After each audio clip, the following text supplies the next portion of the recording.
Hi learners, this is Tutor Marife. Here's an alternative approach in deriving x equals 1 as a valid solution of this original exponential equation.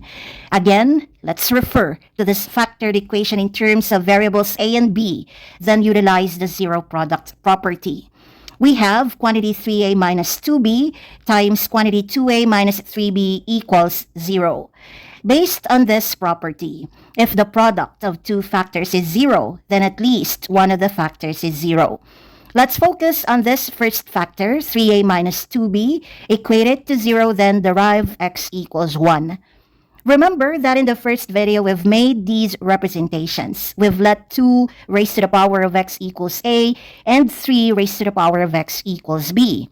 So substitute 2 raised to the power of x back into a and 3 raised to the power of x back into b.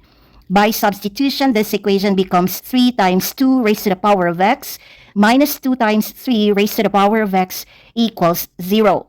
Then transpose this negative term on the left side to the other side of the equation. By transposition, this equation becomes 3 times 2 raised to the power of x equals 2 times 3 raised to the power of x. Then collect these expressions that involve the unknown x on the left side of the equation. Let's apply division property of equality. Since we need to cancel this expression out of the right side, divide both sides of the equation by 3 raised to the power of x. So we can now cancel this pair of expressions on the right side. 2 remains, and this is equal to the new expression on the left side, which is 3 times 2 raised to the power of x over 3 raised to the power of x. Then, collect these constants on the right side of the equation by division property of equality. To cancel this constant on the left, we need to divide both sides of this equation by 3. So on the left, we can now cancel this pair of 3's, and we're left with 2 raised to the power of x over 3 raised to the power of x. And this is equal to 2/3, or 2 raised to the power of 1 over 3 raised to the power of 1, because any number has an invisible exponent of 1.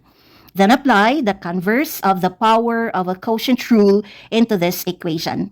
Based on the converse, if you have a fraction with different bases raised to the same power, you can combine the different bases into a single fraction, then raise the single fraction to that same power.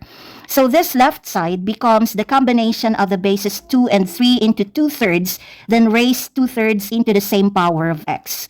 On the right side, let's also combine the different bases 2 and 3 into a single fraction 2/3, then raise the single fraction to the same power of 1.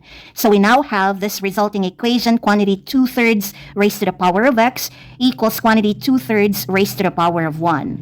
And to solve for x, let's apply one-to-one property of exponential functions.